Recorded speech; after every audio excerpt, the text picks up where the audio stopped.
আসসালামু আলাইকুম। আপনারা দেখছেন রংধনু মৎস্য নার্সারি ত্রিশাল ময়মনসিংহ থেকে। প্রিয় মাছ চাষী ভাইয়েরা, আপনারা যারা কম সময়ে অল্প খরচে লাভবান মাছ চাষ করতে চান তারা আমাদের এই অরিজিনাল হাইব্রিড মাগুর মাছের পোনা চাষ করতে পারেন। আজকে হাইব্রিড মাগুর মাছ চাষ সম্পর্কে কিছু বিস্তারিত আলোচনা করব, ভিডিওটি সম্পূর্ণ দেখবেন। হাইব্রিড মাগুর মাছের পোনা চাষ করার জন্য পুকুর প্রস্তুত করার কোনো প্রয়োজন নেই।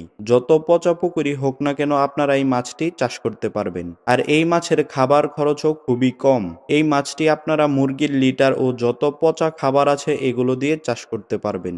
আর এই মাছটির গ্রোথ খুবই ভালো। এই মাছটি সাধারণত 3 মাসে 1 কেজি ওজন হয়ে থাকে এবং খুব অল্প সময় আপনারা বাজারজাত করতে পারবেন। আপনারা যারা আমাদের কাছ থেকে অরিজিনাল হাইব্রিড মাগুর মাছের পোনা সংগ্রহ করতে চান তারা এখনই আমাদের স্ক্রিনে থাকা নম্বরে যোগাযোগ করুন অথবা আমাদের হোয়াটসঅ্যাপ ইমোতে মেসেজ করুন। আমরা সারা বাংলাদেশে নিরাপদভাবে অক্সিজেনের মাধ্যমে মাছগুলো ডেলিভারি দিচ্ছি। ভিডিওটি ভালো লাগলে সাবস্ক্রাইব করে আমাদের পাশে থাকুন এবং নিয়মিত মাছ সম্পর্কে তথ্য পেতে থাকুন।